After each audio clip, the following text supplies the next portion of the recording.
All right, Gail. So here is the four lifts that we did during your workout last week.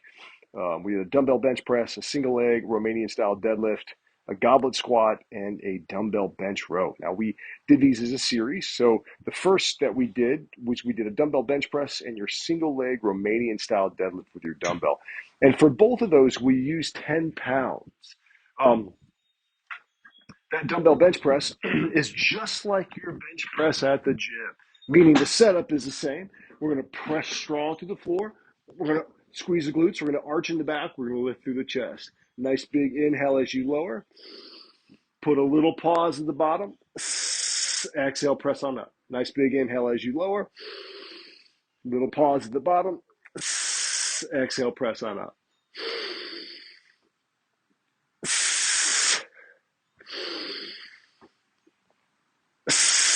Now notice when I come down, when I'm up, palms are facing away from me, palms are facing towards my knees. But as I come down, I bevel in a little bit, right? Remember how we're doing your push up and we break that bar. So as I pull in, my elbows are going to come in a little bit. We call this adduction. Elbows come in towards the midline of the body.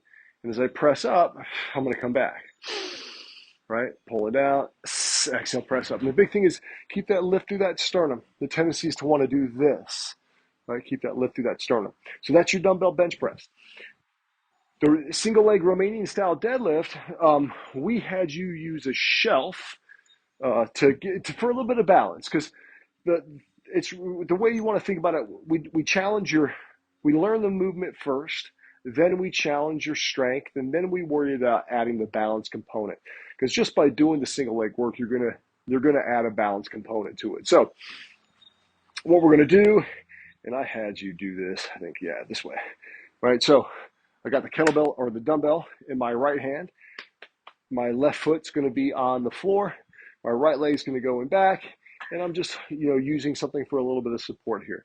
I'm going to put a soft bend in my knee. I don't want to keep that knee straight. I'm going to put a soft bend in my knee, and then I'm going to reach that right leg up as my torso hinges. So I'm really hinging at the hip. Inhaling down, standing tall. Inhaling down, standing tall. Going no further than about mid shin or just below the knee with the hand, with the dumbbell. Let me just move this bench so you can see me a little bit more clearly. So again. And the big thing to remember too as you're doing that is you want to keep the hips and shoulders square. What we don't want to do is over rotate in one direction or the other. If the shoulders start to drop, right, or the hips start to move, keep the hips and shoulders square. So we paired those two. For both of those, you used a 10-pound dumbbell, and you did 10 to 15 repetitions. So the next little series that we did a goblet squat and a bench row. And we started off with the goblet squat. The goblet squat is, we do these at the gym with a kettlebell, right? We're holding that dumbbell up like this, though. Since you used a dumbbell, we held it in that fashion. Let me just check your notes on this. You used a 15-pound dumbbell. And, right, what we're going to do, heels shoulder width apart, feet slightly turned out. The knees release forward and out so that the hips can drop down.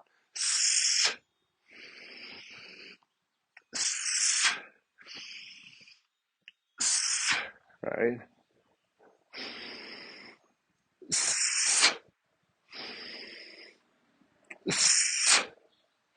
Knees forward and out so the hips can drop down.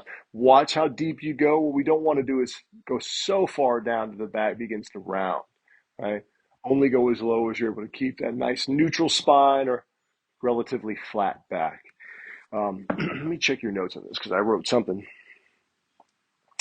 Let's see. Yeah, knees forward and out, hips back and down. Then we pair this with your bench row. Now, I put a note in here that this bothered your back.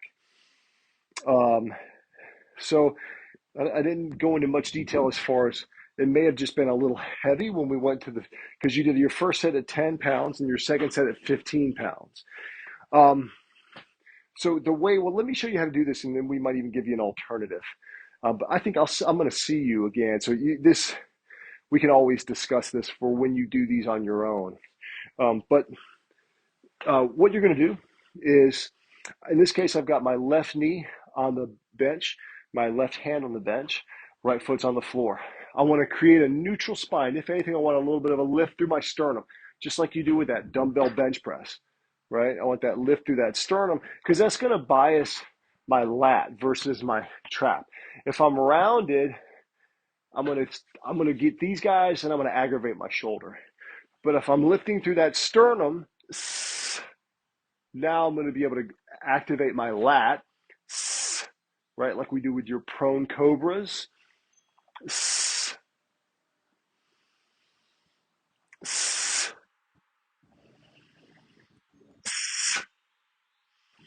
I hope that's helpful.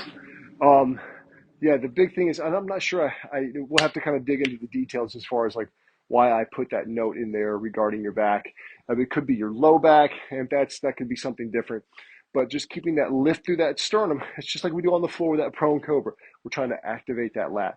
Hey, Gail, I hope this is helpful. I think I see you soon. Let's definitely discuss with Jamie and myself and just really hone in on what a schedule that we can get you in on a consistent basis. I think that's our goal for you now. Hey, I hope you're doing well. See you soon.